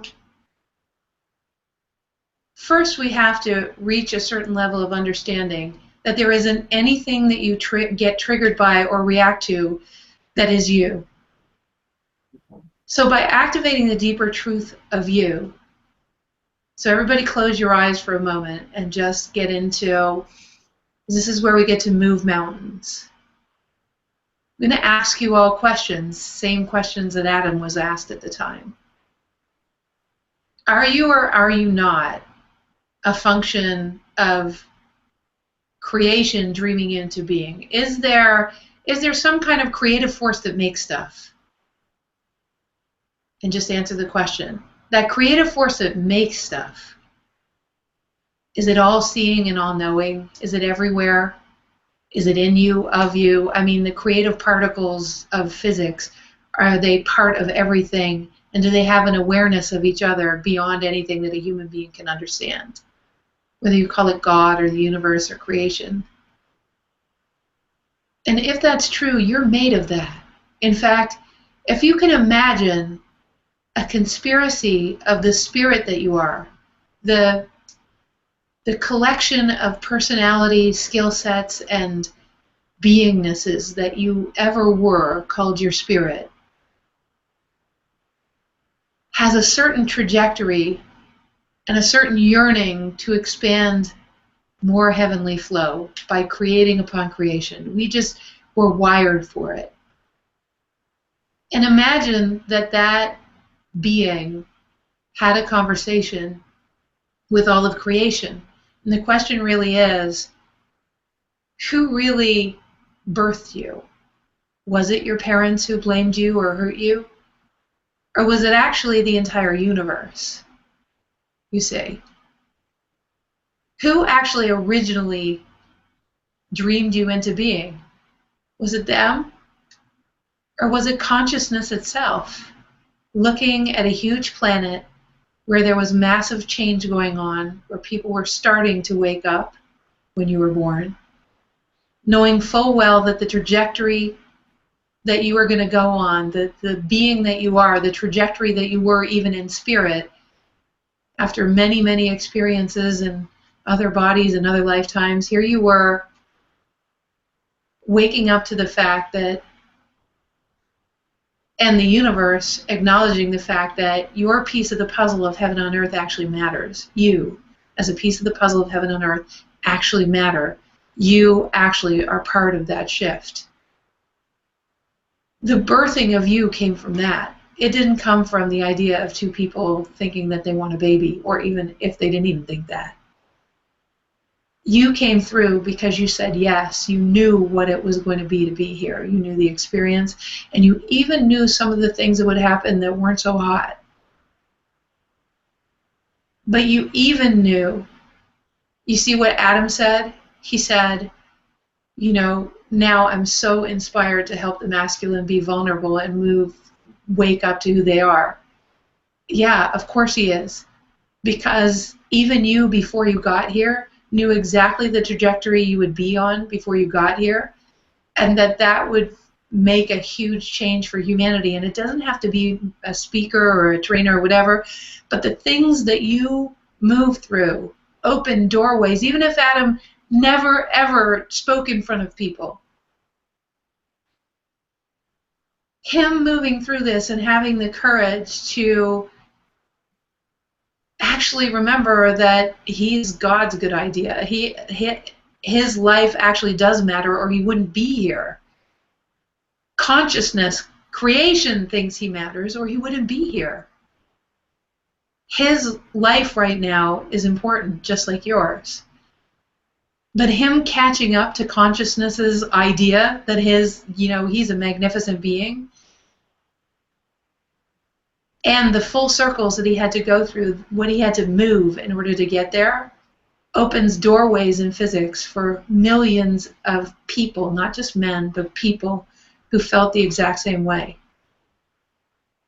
And the same is true for me and for you.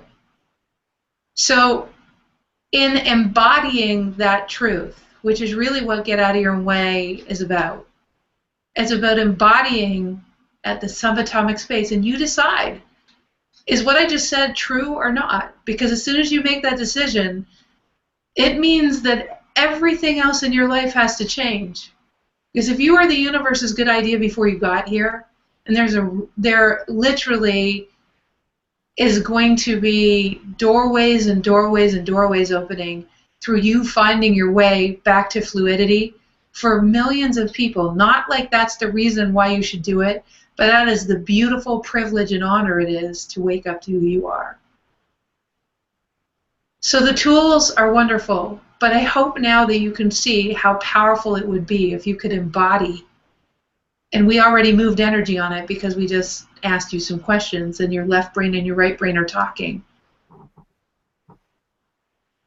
That's either true or it's not. But if it is true that you are the idea of all of creation, if that is true, then there's a whole bunch of incongruencies and ways that you're understanding things that happen to you that need to be updated to a deeper understanding. Think of how many people you've told your story to that it's made a difference for. Think of if you full circled so many of the things that happened to you, what would happen around you to your magnetics, what you would stop attracting, and what you would start attracting, because your entire magnetics would no longer be about proving that you're not what your father said when you were 3. So Bonnie, the point is this. What we want you to see is that everything, every way you react, every way you take it personally, every stuck behavior is not you. The point of looking and seeing is to looking and seeing in your past how that feeling's come up before is not so we can analyze it. It's so that you can go back and see that pretty much every single thing that you do that is incongruent with the flow that you know is possible for you isn't you anyways. It's from an egoic invention of a protective mechanism that you invented in order to be able to, it's a protective mechanism that you invented to be able to survive. When before you got here, all you wanted to do is be the bridge and shift humanity by waking yourself up. You knew you would be on this journey. So it's not so much that we have to analyze every time. It's that if you look at any 5 things that you take personally, react to, or are old patterns, you'll know that all of them came from somewhere else. And they didn't come from the moment where you're in front of someone having the reaction or doing the old behavior. Since we know it came from somewhere else, it might not even be in this lifetime. You don't even have to know where it came from. All you need to know is that it's not you. Then, in Get Out of Your Own Way, in the program itself, we can actually start to activate the truth of who you are so powerfully, such that all those parts that are not you can dissolve. Because you're remembering, you're literally cellularly remembering the you were before you even got here, the thing that the universe saw before you got here. And that's the fast track. And it's a way less painful track as well, because you also get the skills to be able to live that way as the piece of the puzzle of heaven on earth that you are. And you also get to see why you're here in the process, just like Adam was just explaining. So, does that make sense? And Adam, anything to add? No, I think that was a beautiful way. I mean, that was inspired. What you just did, that was groovy. Because you're right. I mean, the tools are great as a beginning, as a starting point, but the tools are never meant to be the one and only. No. The tools are just being a bridge to the way of being, so it becomes automatic. Yeah. So for like me breathing or taking a breath in a conversation, it might have been a tool, but after a while it begins to be my way of being, right. by you being my soft place to land when I'm you know, kind of being humorous when my ego shows up and kind of laughing at it a little bit, is, you know, it starts to be a tool in which to deal with that type of reaction. But after a while, it becomes just a way of being, and not only are you laughing, but then I'm laughing too. Absolutely, so, absolutely. And I think like we could come on the webinar and offer 10 or 12 or 15 different tools. Yes. That would work. But anyone can. But really, is that what? Yeah, you can get that anywhere. But is that really what this is about, No. or is it, you know, cause a way of being so that they don't have to figure out a tool or a strategy around feeling connected? Because the biggest thing that has come out of this work for me has been a feeling of deep, deep, deep gratitude and humility, because I see myself in everyone. Yeah, me too. But not as a way of being, or like trying to get along with people. It's just, you know, every time I look at them, not only do I see myself, but I also see them who they really are. Not even their anger, not their ego, no nothing. So, I think that's probably the biggest gift I could ever hope for anybody, because it certainly eases a whole bunch of crap. That's part of why we're doing this, right? It's to pay that fast track forward. There's one other, yep. You know, we're going to do an activation at the end, and that will be soon, you guys. And certainly, I know you're going to have questions at the end. We want to make sure that we finish in the next 15 minutes, because we really want to honor your time. We know we're going a little bit over time, but we will finish in the next 15 minutes, and we'll stay on afterwards. We're so happy to answer questions, truly. I just wanted to give another example. So we talked a little bit about being triggered. We talked about tools. We talked about paradigm shifts, the difference between tools and activating the truth of who you are, so that you actually eventually don't need any tools. The tools become a temporary measure. So I just wanted to share a story with me around work. That, you know, when I was growing up, my dad was super duper, like, his father, so my grandfather, was an engineer, and of course the bridge falls down if you don't get it right. So he already had that going for him. He was already a perfectionist to begin with. But my grandfather left a very abusive, alcoholic, terrible home.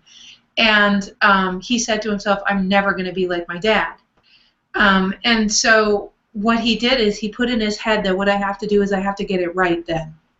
So what I have to get being a father right.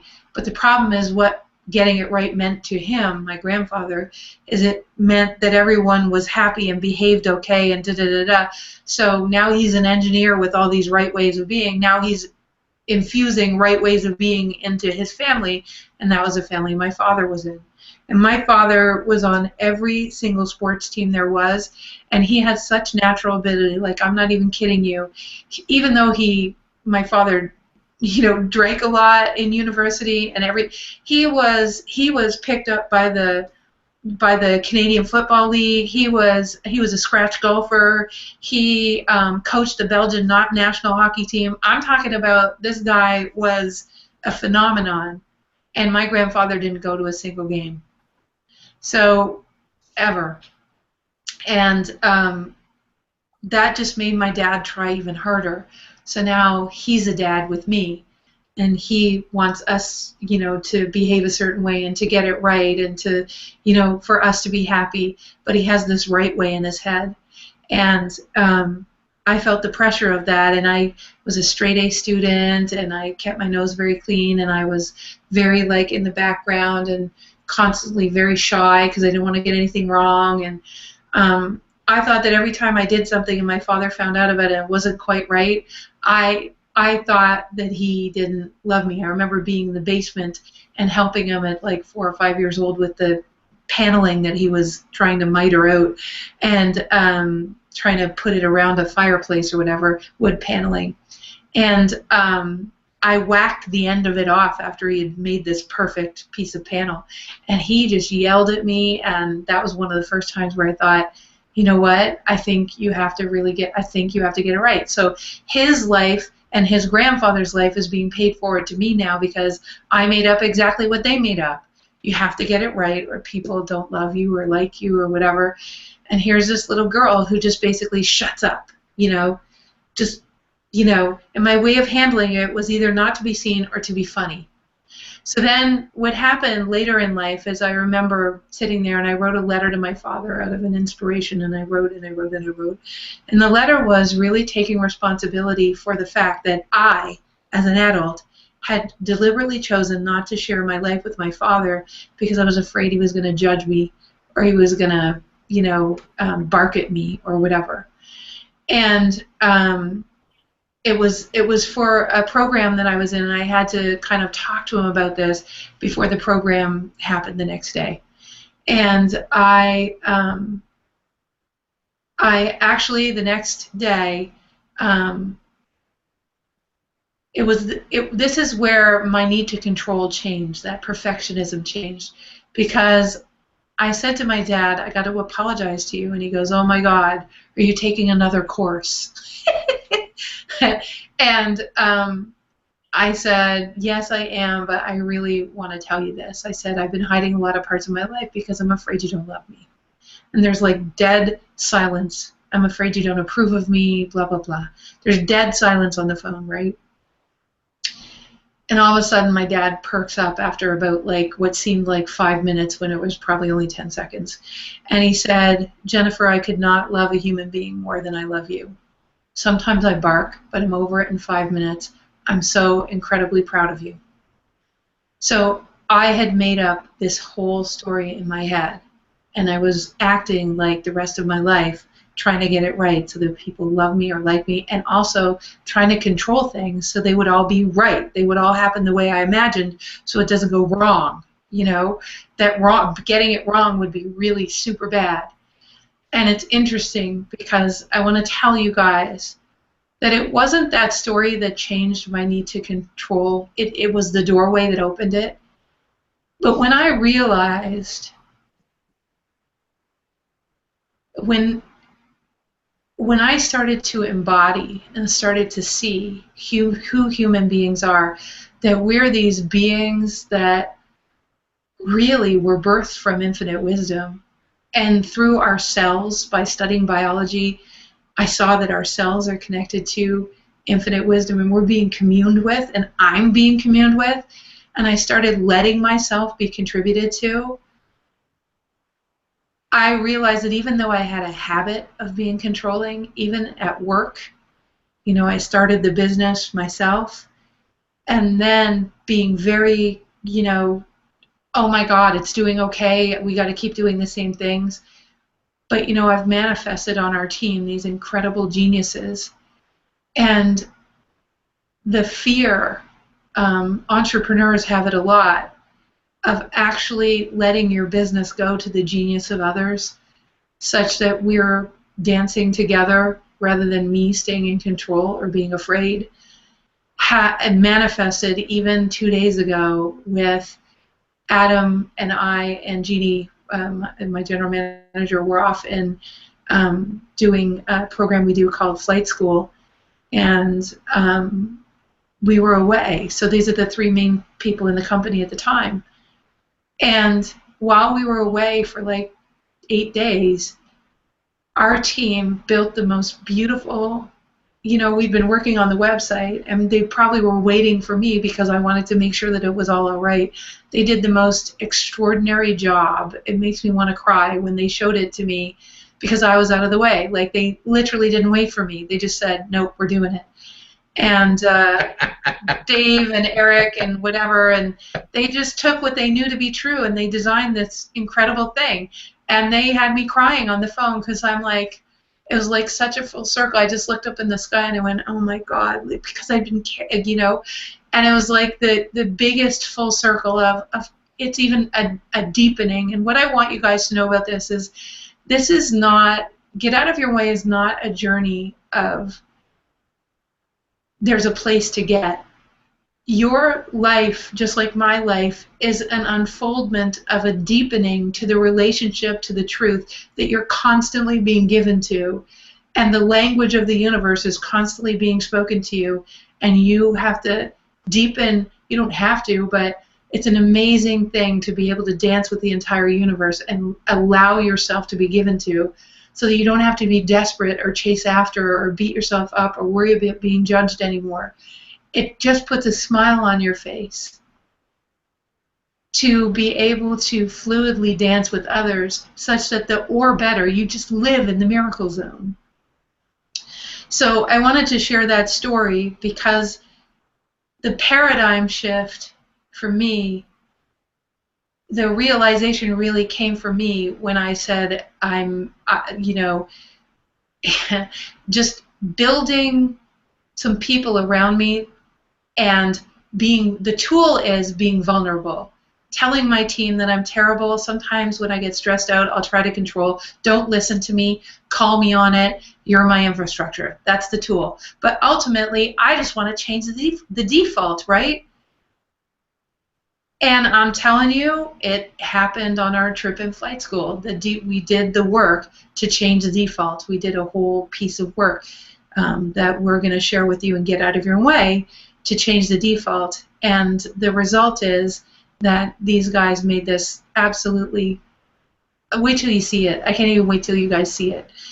This beautiful, beautiful website that really represents what we're up to in the world. So sweetie pie. I have one small caveat to that. I don't want anybody out in the audience to think that Jennifer and I have this by any stretch. Because as Jennifer, I got a little whingy in my heart because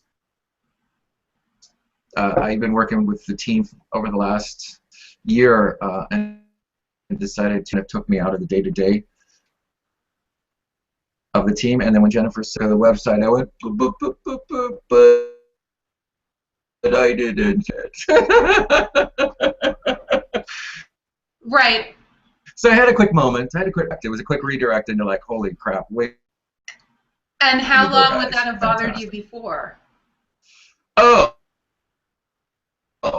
Right. A week maybe. I would have held that in and wouldn't have told anybody about it and stewed, and then maybe finally write email. So you guys, what's important to get out of what Adam just shared is that nothing gets you. Now nothing gets you. You see, it might be a minute, it might be 30 seconds, but nothing has power over you anymore because you've realized the truth of who you are and you're magnificent. And I mean physiologically, real time, not in a woo-woo way. Your biology and your brain will actually upgrade such that you operate from where the universe saw you before you got here. You won't even be able to contain those lower frequency thoughts. Do you see what I mean? So I hope that makes sense. And let's see. Hey, Adam, you want to check if anyone has any questions about that? It doesn't look that's a great comment. I can't, some of these comments are so awesome. I just hope the whole 500 people sign up for the course, because this would. I know. And I'm so glad that Adam sharing his story and me sharing my story. That I know that some of you really relate to Adam, and some of you are relating to my story with my dad. And I just want you to know that it's just going to go. It's going to go so much. There's so much more to all of this. We've just really scratched the surface, as you can probably tell. But we wanted to share some of our most vulnerable stories so you could see the changes. Oh my God, I tell you so many stories came to mind as we were talking about those self-sabotaging mechanisms. But imagine just being free, you guys. So I wanted to tell you, so we're going to do the activation in literally a couple of minutes, and then we're going to take questions, okay, you guys? If you already know that you want to sign up for Get Out of Your Own Way, you know enough about Get Out of Your Own Way that you want to sign up. Rob, you can post that in the Google Hangouts for everybody. For people on Instant Teleseminar, you can find it at thewideawakening.com/. Get Out, I believe it is. thewideawakening.com/get out. And please correct me if I'm wrong, Sonia. So you guys, here's the thing, that I want to explain the program to everyone before we do this final activation. The program is in 5 sections. It's over 5 weeks. Get out of your own way. We used to do it in a weekend, and what we found is it blew people's circuits a lot. You know, they got very personal attention, and it changed many, many lives. But we were looking to see how we could serve, A, more people, B, we could bring it to a greater number of countries, C, we could make it even more affordable. It used to be $1,100. And D, that we could focus in, we found that specific subjects, if we could dive down the rabbit hole of specific subjects with people, we could go even deeper than we did in that, on that subject, right? So, and also, doing it in 5 weeks, it allows you to integrate each of the sections that we do, live them in your life, see all the changes, ask all the questions on the Facebook, the private Facebook page, which nobody else sees. It's just for our group, for the private Facebook page, and you start asking questions, and you get the help real time, right? So just so you guys know, so it's 5 sections. The first one is called What It Takes to Be Free to Love Without Filters and Be Loved Without Filters or Reaction to Anything or Anyone. Week 2 is the completion of the past and the patterns in your relationship with yourself and others. And remember, we're sending you on the trajectory, okay? Remember, your life is everything is a journey. You're blossoming. So we're just going to do a huge chunk in a very, years and years worth of work in a very short amount of time. Week 3 is the fluidity of communication, vulnerability for those of you who are very protective. That's a very important one, because being vulnerable with others also makes you vulnerable to the entire universe giving to you. So this is all about transcending the safety mechanisms and the protective mechanisms and transcending the triggers. Week 4, we call it the full embodiment of your heart. Week 4 is the activation of the truth of who you are regarding the piece of the puzzle of heaven and earth that you are, and how to stay in that flow forever and ever. Yay! So, and week 5 is the next step. So the awakening tools to transcend the stuckness and activate the flow and remind you of who you are now that you've started to embody it and you're on that trajectory, and you can be in relationships and be seen and allow yourself to be seen and vulnerable and to be in neutrality and know what to say, right? So how do you get yourself back there when occasionally you get stuck? So, the website is thewideawakening.com/get out program, okay? It's /get out program to sign up. The program is $397. Adam and I will be working with you for a few hours every Saturday for 5 weeks. You do not have to be there live. Lots of people love to be there live. Don't even worry about it. The program usually starts at 10 or 11 a.m. Eastern Standard Time. I promise you, you will listen to these programs. Each of these weeks will be over and over and over. You'll keep listening to the recordings, and you will get the audio and the video recording a few days afterwards. But you have the audio recording pretty much right away to listen to over and over and over again.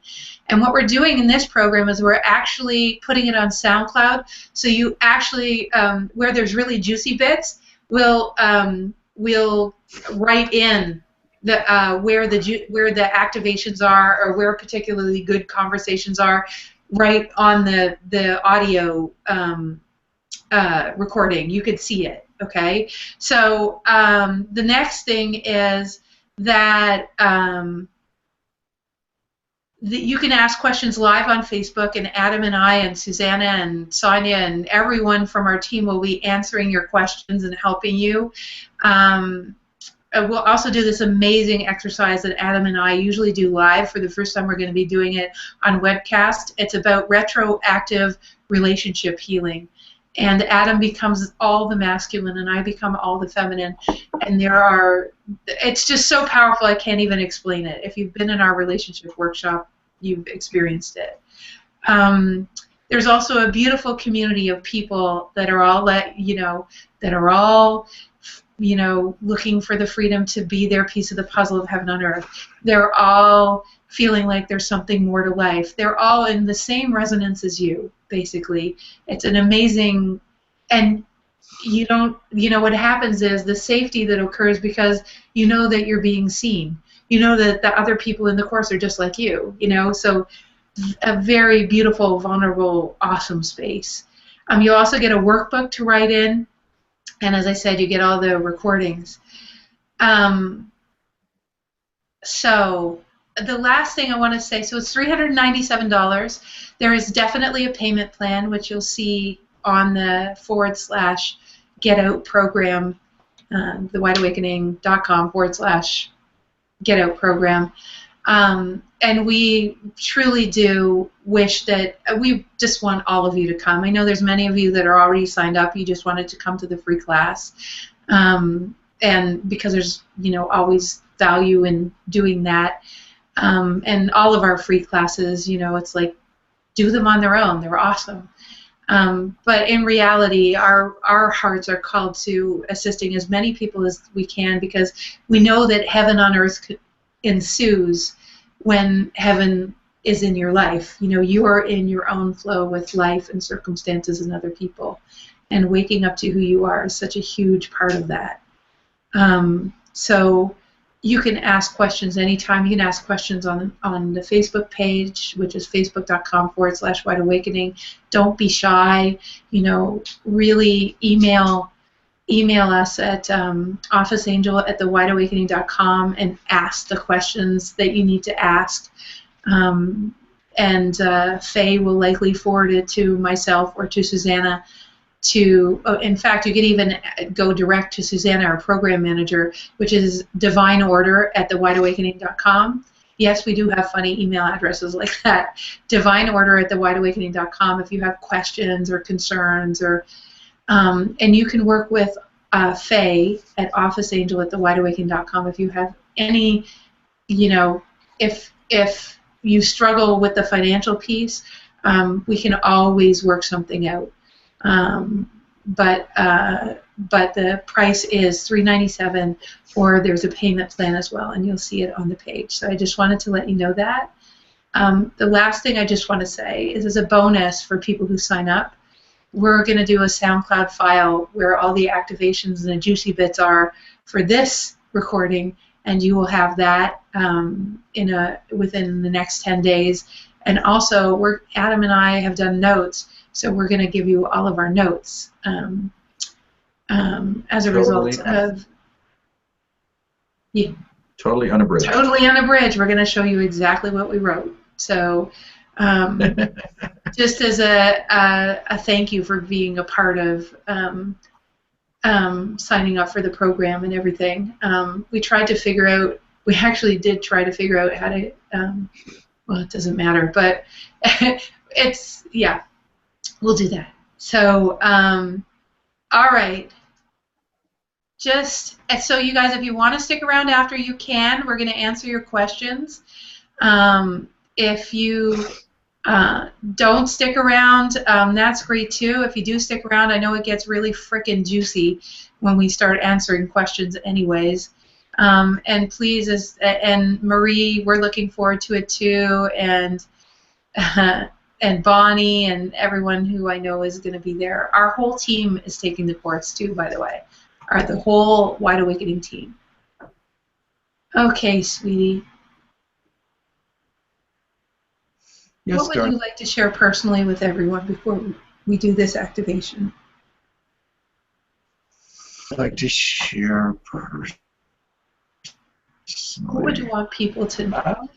I don't know. Is there anything that you want to share that's, it's like personally for you, what the shift in relationships and what this whole journey has been?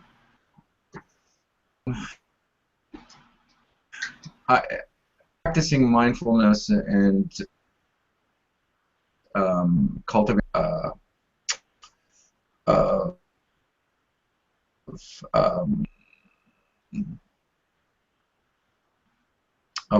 word anyway, neutrality.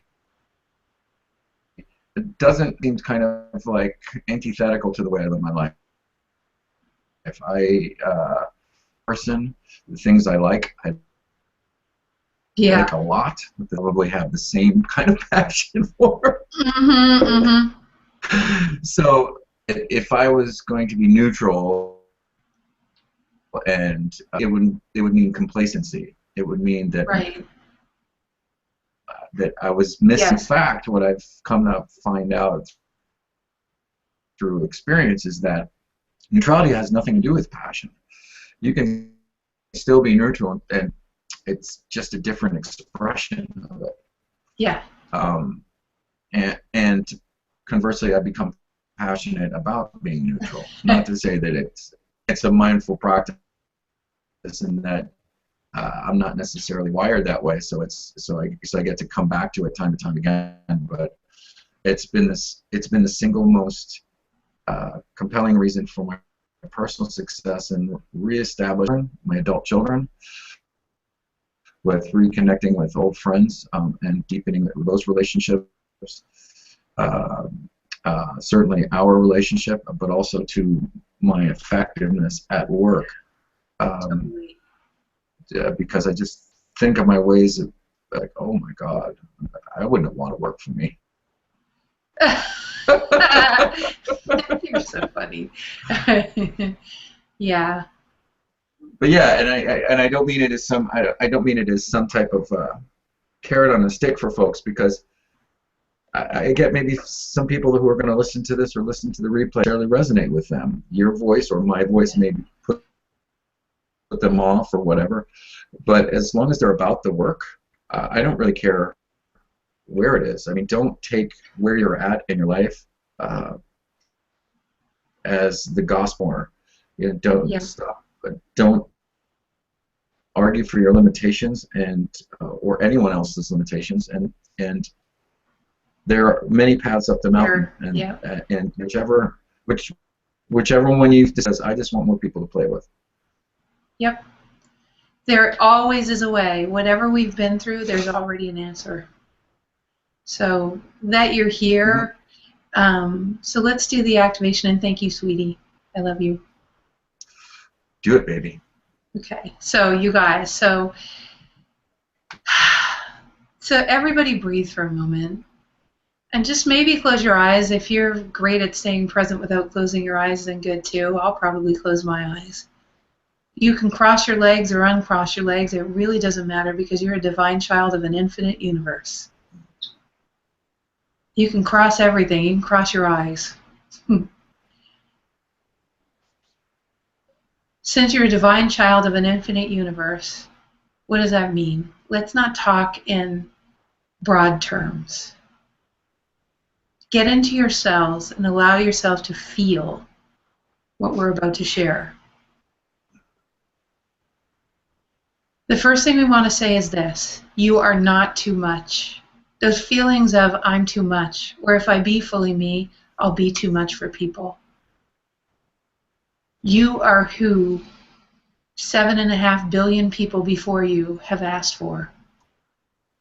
Not only are you not too much, you are someone who bridges so much pain for so many.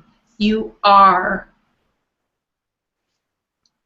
truly are the dream of consciousness. Meaning, if you imagine that infinite wisdom has an awareness of all, including the civilization we call human. If you imagine that that civilization for thousands of years has been living like we are limited, you know, God is out there and we're down here, just feel the ways where you've felt alone. Amplify that, and that's how it's been for thousands of years. You've even been there, if you like to believe that you have been here and been there many, many hundreds of times, being a part of giving energy to the fact that we're mere mortals. There are limited resources, there's limited love, there's limited oil, there's limited money, there's limited friendships, there's limited amount of success. It's only for a few. None of that is true. You came from creation. Creation creates upon itself. You are particles of that same creation. You literally are made, your molecules, your atoms, the subatomic spaces are made of that same consciousness. Of course you can't be limited, although you're so unlimited that you could actually invent a paradigm called I'm limited. Then you could live like it's true because consciousness will follow your actions. It will follow the paradigms you adhere to. And if you adhere to that I'm limited, you'll be allowed to live in that hologram. But it's not fun anymore. The limitations are not fun anymore, are they? The truth is, and the irony and the paradox is, that only a limited, unlimited being, only a being that could create upon creation, could even create the paradox of I'm limited, and then have it look like it's true. In reality, you are way beyond this tiny, eensy-weensy, little creation that we've made called it only looks like this. There's only so much to go around. The truth is, you're all of it that even created that paradigm. The question now becomes, we've practiced so long being limited, how do we step outside of that? That is the question. How do we step out of that limited way of being? And the answer to that question is, we have to start to act, because the universe bases its response to all human beings not based on intention, not based on prayer, but based on action consistent with those wishes. It's the action that causes the most movement and the most response in the dance with all that is. You do speak the language of all that is. It's your own expansion, it's your own action, it's your own choices. It's your own phone calls, it's your own personal connections, it's your own willingness to go outside of the limitations that tell the universe, oh, she or he is ready. They know it's time because they did something different than what they usually do.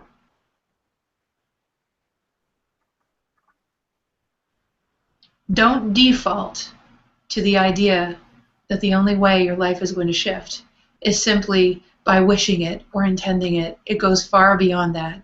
The fast track is not wishing and intending. Although to understand that is to understand that, of course, your actions and your way of being affect consciousness. The fundamental default of who you are is just love. Don't you just want to be seen and to see the truth of others? Wouldn't it be wonderful to see beyond their foibles, to not be triggered, to not be taken out of life by things that your ego has made up that you don't like? When in reality, it's irrelevant that your ego doesn't like it, because you were put here to infuse love back into whatever situation so that it can change. That's you. That's who you are. Those are the only people that would have this conversation right now. Those that knew that they had a greater contribution to be made, that life is about more, not just for them, but for others, and that something else is possible.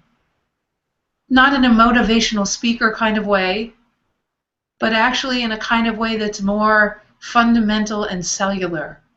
It's a basic knowing that there must be more. So as you go about the rest of your day, and perhaps if you're going to take the program the next couple of weeks, or even the next year or 10 years to come, understand that this calling that we're activating right now to be and have the relationships and love as deeply as you can, and to find fluidity in relationships that you thought would never reconcile, and to change your magnetics so that people show up differently for you. They change around you, they morph around you because you change fundamentally. Just know that the calling to do that will be irreversible now that we've activated it even further for some of you. And that you want to follow that call. You've always wanted to. It is possible. It's not just possible, it's likely. That's the direction of the entire planet. To find harmony with each other again, and it starts with each of us. And we are so complete about that. So I think from here, you guys, so everybody breathe, first of all, and just smile in your cells. And if you don't want to listen to the Q&A, you can absolutely go about your day. Have a great day. We love you very much.